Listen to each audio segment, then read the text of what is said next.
Welcome back to Joy's Love Story and the final chapter where I talk about the things that I've come to realize in hindsight now that I understand more about the relationship that I have with Priesty and have also learned from the spiritual journey I've been on. Some of this I probably should have included in the last video, but I've got to confess that reliving that moment when Priesty hit me with that love bomb after he had passed away, it had me a little distracted. I will repeat a warning that I had made in my forward at the start of this series, because this video is going to be more spiritual in nature, because that's a very important part of what is happening with Priesty and myself. If you are able to wholly believe the things I'm sharing with you, wonderful. If you're not able to wholly believe them, but you're at least willing to listen with an open mind, that's also wonderful. And if you're not able to believe them at all, and you prefer to just think of this as the work of fiction or of someone with a damaged mind, well, I can't call that wonderful, but of course you are here on your own journey with your own goals. If your disbelief is part of your journey, then it's part of your journey. I can't say anything against it. I did kind of rush off when it came to some of the things that have helped me understand that Priesty and I are twin flames. One thing I had said I was going to talk about in the last video and I forgot to was bringing up why Priesty being a dog lover while I'm more of a cat lover wasn't one of those differences that would make me go, oh, well, perhaps you're not truly twin flames after all. And the research I've done on twin flames, and I have been looking at a lot of different sources, the general belief that seems to be the most commonly accepted, although it's not universally accepted, is that twin flames originated as a single soul, that at some point the soul chose to undertake a more difficult journey through physical life experiences than is normal, and so it divides. In that division, one part of the soul takes on more of the aspects of what are considered the divine masculine traits. The other takes on the part of the more divine feminine traits. Keep in mind, this has nothing to do with gender, although in the case of Priesty and myself, I picked up the divine feminine, he picked up the divine masculine, although we both shared qualities of both sets of traits. But it turns out in my research, I've discovered that those who believe to be stronger with the divine masculine traits tend to have a preference for dogs, and those who are more possessed of the divine feminine tend to have a preference for cats.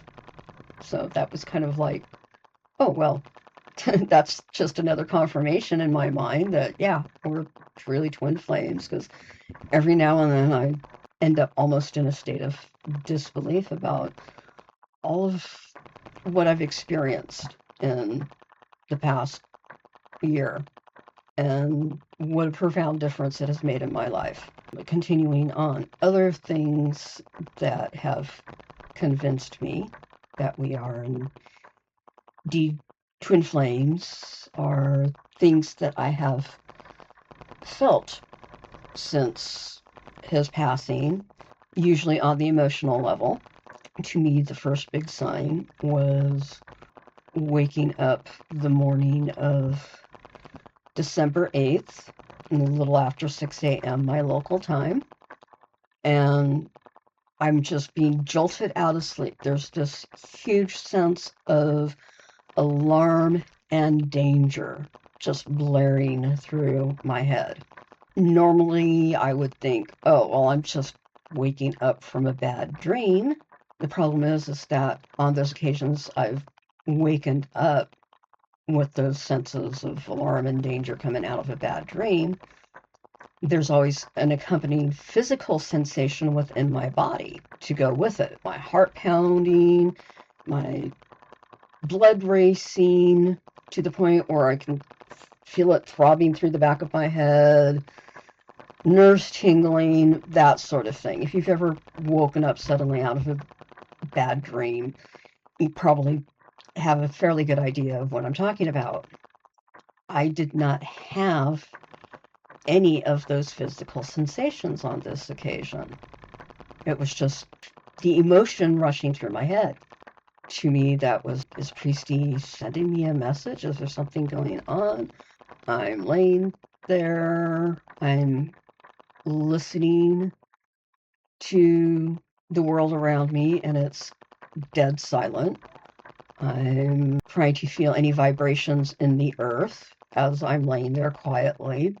I live in earthquake country. I know very much what it's like for feeling an earthquake just as it's about to start. If you're not moving around, you will feel the initial very faint vibrations before the earth actually starts shaking.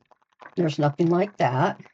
There's no reaction physically within my body to anything that would say I am in danger.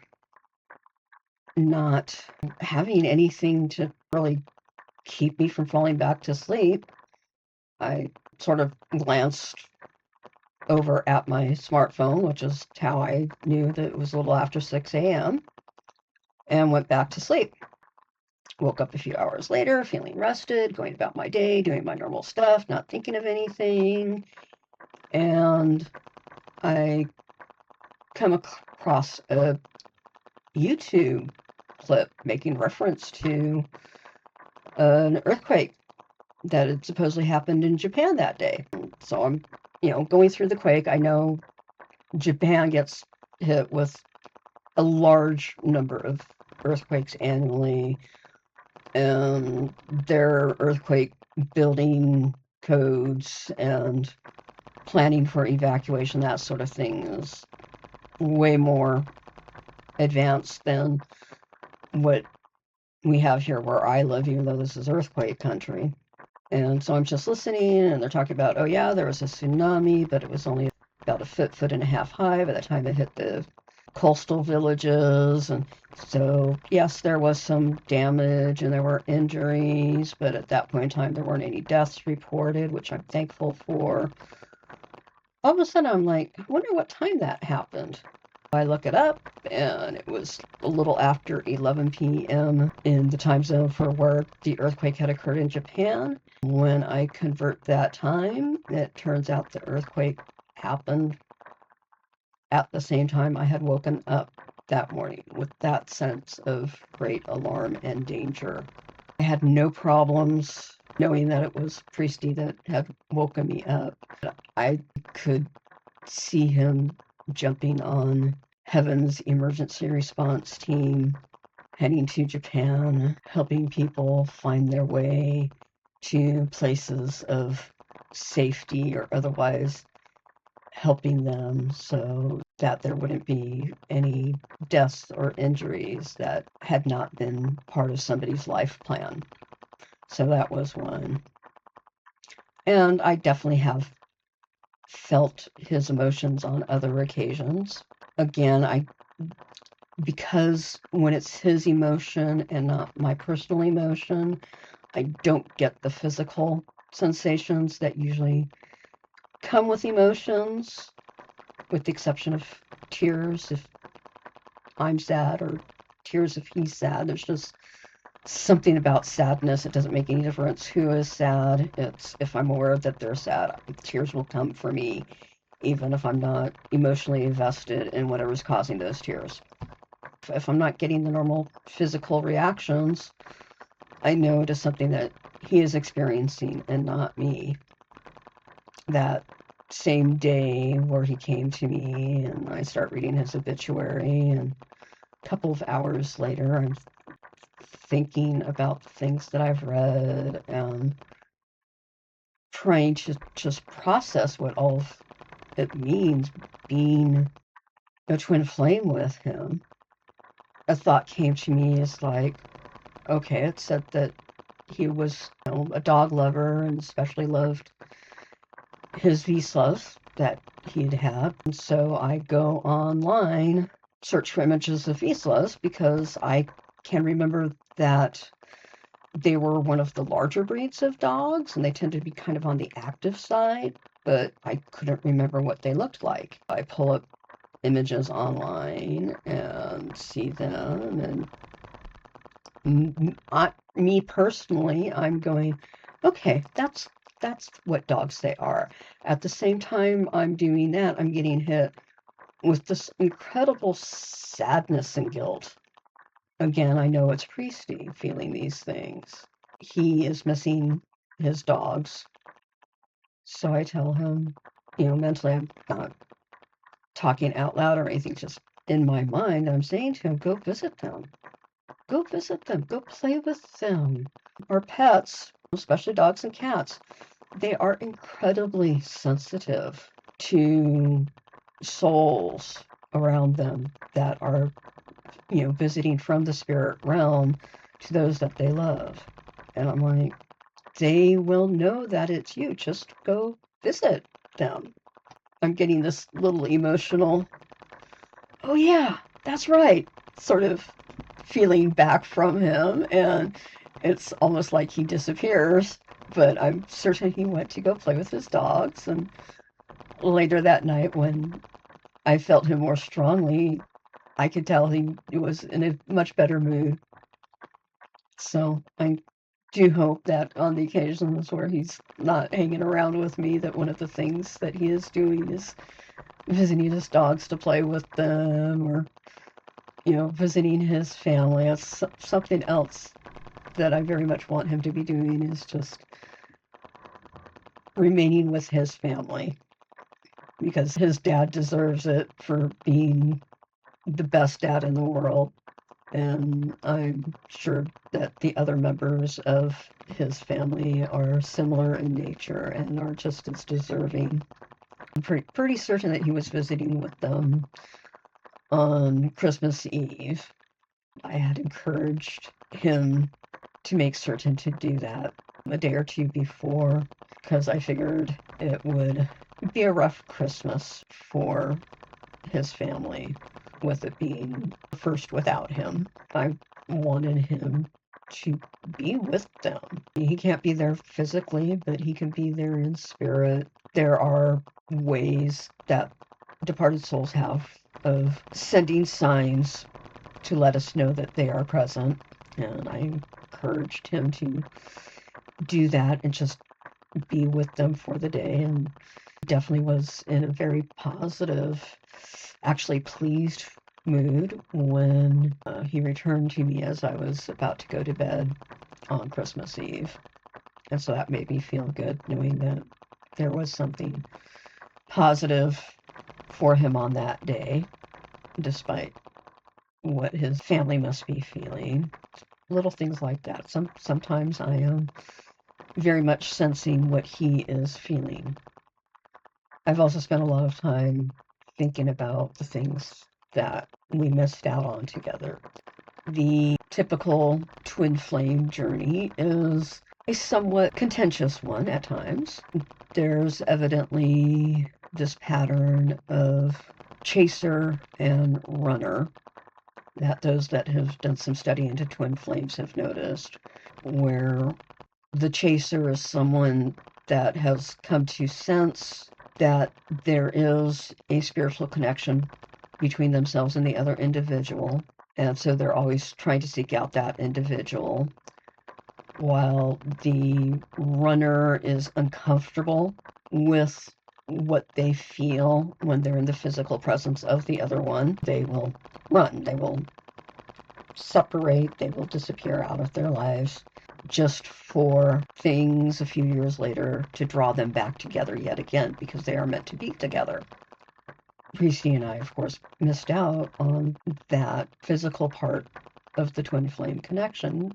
So we only knew each other online. We never met in person. I understand why that's happened now. I did speak a little bit about that in the last video, that if we'd ever had the actual physical twin flame meeting and reached the point where we were both ready for union, having learned whatever other lessons that we were intended to learn during our lifetimes, and had it turned into a genuine close romantic relationship, I wouldn't have been able to handle his passing. But it's still something I wish that we could have experienced. And I sit here and I remind myself, okay, well, it did not happen in this lifetime, but I've always had the sense of being an old soul in some way or another, and that just got strengthened as I went on my spiritual journey last year and actually started forming my real belief system in what life is outside of our physical existence. Lost my train of thought here. Anyways, I wish we had had that experience, although I understand we are an old soul, if not an ancient soul. And I'm sure we've had many lifetimes where we've been through the entire twin flame journey, ending up in union together, and that likely we will continue to have more lifetimes with the twin flame journey in its full experience together in future lifetimes. That in its way is very comforting for me and helps take off some of that frustration that I feel that we got cheated in this life. Although, again, I have to say it's truly not cheated. I know we did not get to meet in person for the very specific reason that I would not be able to handle his passing. And I know through my intuition that the twin flame journey is important to what I have yet to do here during my lifetime. Part of it, I'm fairly certain, is having my YouTube channel, sharing the stories about my life, about our love story, about the other topics that I will be posting about over time, with things that I have learned through what I've experienced. Even if he has passed away, Priesty is still a part of that. We are a team where I am limited in what I am able to do because of my physical body. He is free to travel where we are needed, help in whatever way the help is needed, whether it's simply just sharing love with someone who is feeling unloved, giving someone a little company if they're feeling like they're alone, that sort of thing. Definitely there have been times, and this actually goes back all the way to when he was the first hospitalization that he had last year that I was aware of. I had been experiencing some very unusual periods of extreme fatigue. No idea why it was happening. In the back of my head, I was telling myself, you really need to make an appointment to see the doctor and talk about this, but didn't, because I was so busy at that point processing my feelings about Priesty and dealing with the grief and also dealing with all of the family trust stuff. The periods of fatigue were especially intensive for about 3 months. Then they slacked off and then came back again during those last few weeks of Priesty's physical life. and then they mostly disappeared, although I still get them suddenly on occasion. It's just not as nearly as frequently as it had been last year. Another part of the twin flame relationship is our soul's energy is supposed to be shared in some fashion. Because of the nature of the relationship, in a way, we actually are able to bolster it in some way. So it's there for us both to draw on. I wonder if those periods of fatigue that I had were periods where Priesty was drawing them on them much heavier than normal for whatever it was he needed to be doing in those moments. If this is true, then it makes a lot more sense out of things that were going on in both of our lives, even before we met each other, even during the periods of no contact. Another thing that I have started to wonder about is if his soul had stayed with me and kept me company when I was a child. One thing that always puzzled me was, why did depression not overwhelm me until a point in my life where I'm in college and I'm not living under my parents' roof, so I've got a lot more freedom, a lot more ability to be independent of them. It's one of those coincidences that likely is not a coincidence at all. The point where I'm preparing to go into my sophomore year and the depression is starting to bear down on me would have been the same time when his mother got pregnant, and it would have been approaching his time to have to leave me to be born and start living his own life. It probably would have been a source of sadness for him, and if I was aware of his presence in any of this subconsciously, it would have been a source of sadness for me. So it just makes sense that that's the point when all of a sudden I stopped being able to manage the depression and just fell into the abyss. And it also makes me wonder if one of my Christmas gifts that year was not a token gift from my parents, but had really been a gift chosen for me by Priesty. It was a stuffed teddy bear.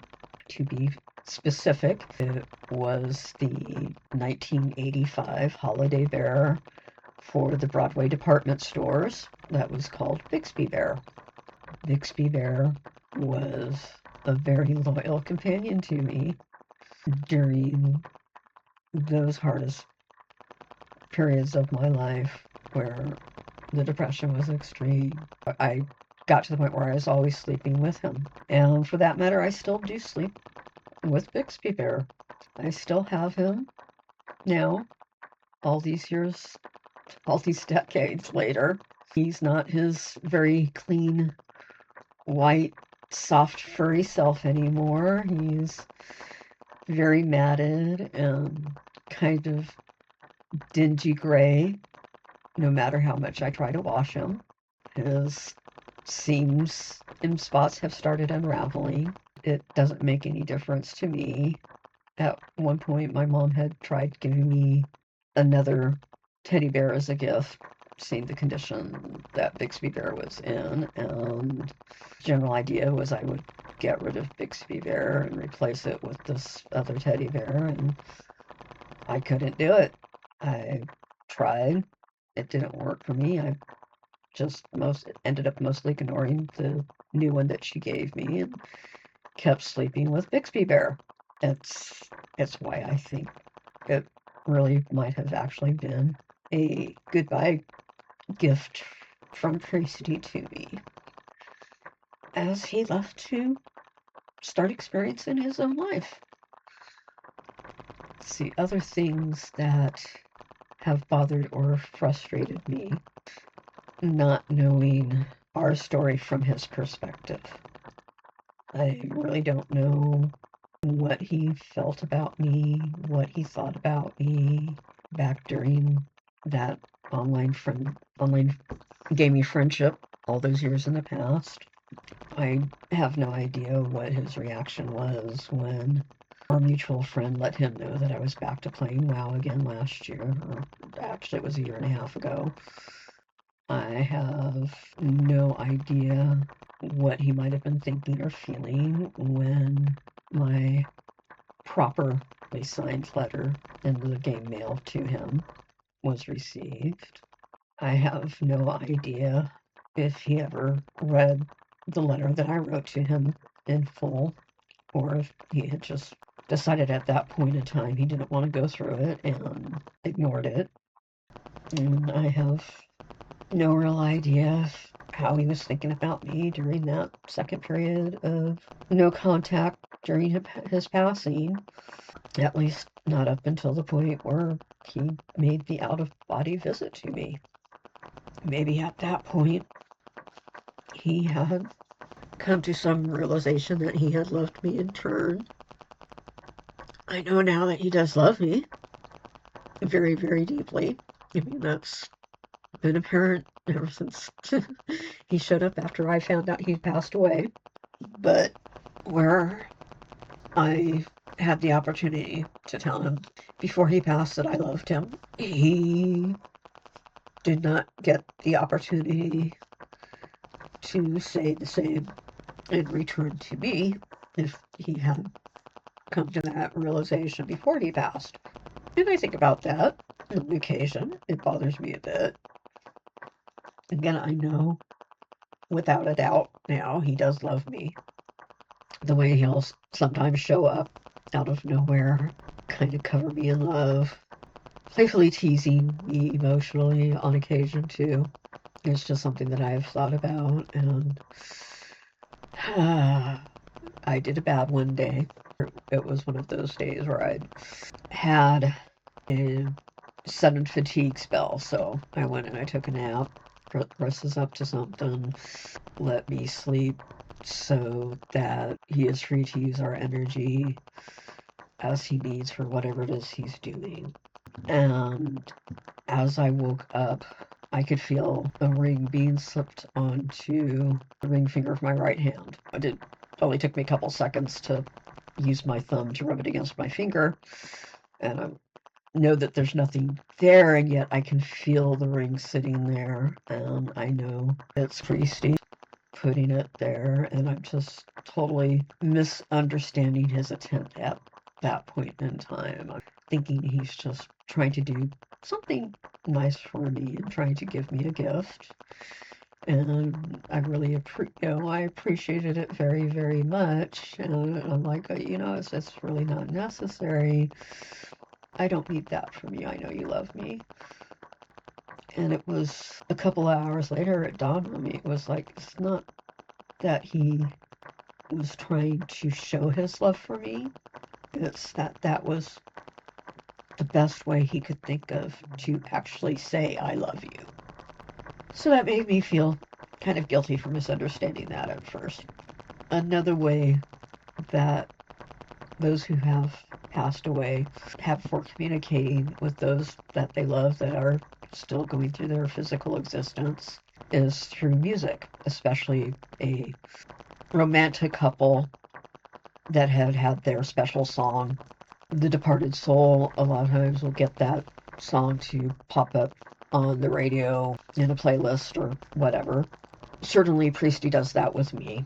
There's been a couple of songs that he gets replayed on a regular basis.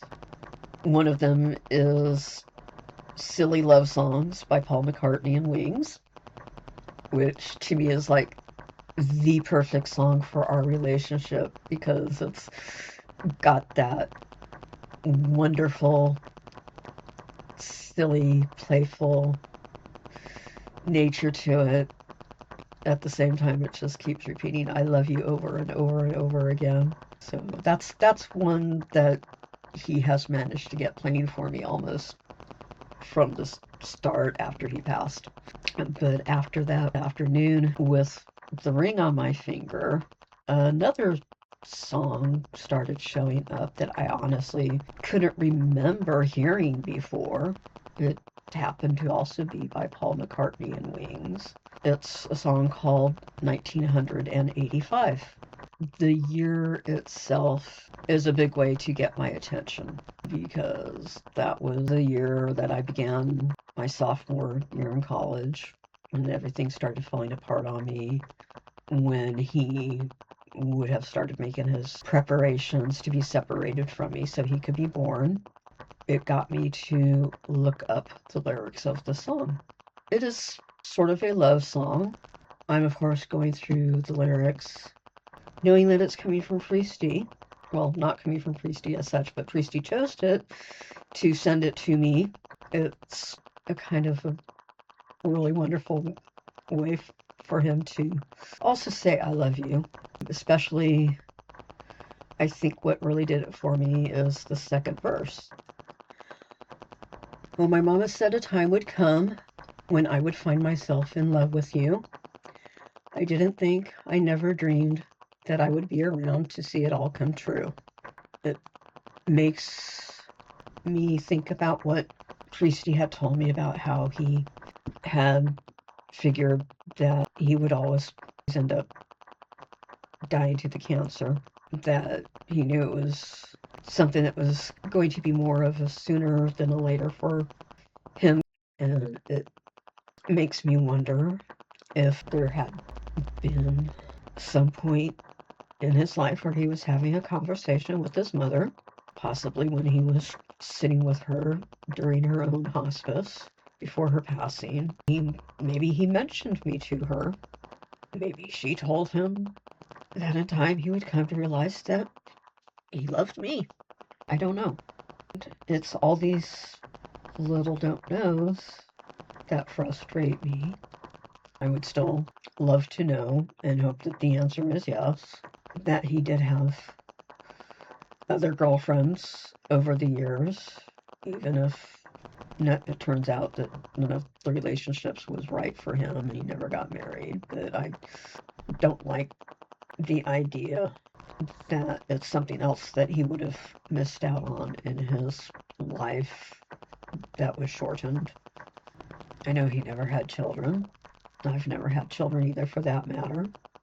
It makes me wonder if there's just that little something inside of me that it's not going to be happening with my eternal love, then I don't want it to happen at all. I'm jealous. Priesty has the answers. Being back to fully spirit, having access to the Akashic records, he knows at this point everything that's happened in my life. And I am still stuck here guessing at things that happened in his life.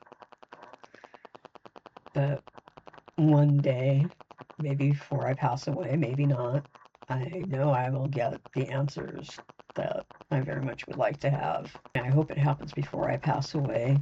It's very unusual for a twin flame to survive more than a couple of years past their other twin flame passes away, because of the strength of their bond emotionally, physically, spiritually. But those who do survive longer frequently report finding ways over time to communicate clearly with their departed twin so that they can hold genuine conversations and the like. And there's supposed to be different ways for that to happen, although the most common way is dreams. For me, it's kind of frustrating because remembering dreams is difficult. Usually, most dreams I will forget as soon as I wake up. That's frustrating me just on a personal level too, simply because my therapist would love for me to have a record of what dreams I'm having so we can talk them over and figure out what they're trying to say as I progress along my healing journey. And most of the time I just can't remember more than the fact that I had a dream, which should be obvious since that's what most of us are doing when we're sleeping, is having dreams. I just hope to find a way to communicate with Priesty the way that other twin flames have managed to communicate with their dead partner I'm somewhat fearful because we never did have the physical union that twin flames normally have. It may not happen for us in this lifetime. Well, either it does or it doesn't, but I am at peace. I remember growing up feeling so very unloved, unwanted, alone, and now I am very loved, very wanted, and very not alone. I understand that even if it was hidden and masked by the actions of my parents, just the medical part of having depression, that I never had been unloved or unwanted or alone. Priesty had always been out there, even if I didn't know it, even if he wasn't aware of me once he was born. But we've always had each other, and we always will have each other throughout eternity. And knowing that, I am at peace. I'm willing to face whatever it is that I still need to do in this life.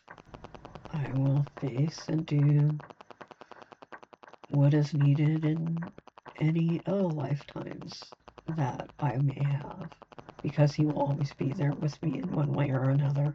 That is a blessed gift, and that I will always be thankful for. That is our love story, even if I have titled it as Joy's love story. Hopefully you can understand now the meaning of these lyrics, at least to me, because we really are one person, because we came from one soul. We are two alone when our halves have to be separated for whatever purposes during a physical lifetime.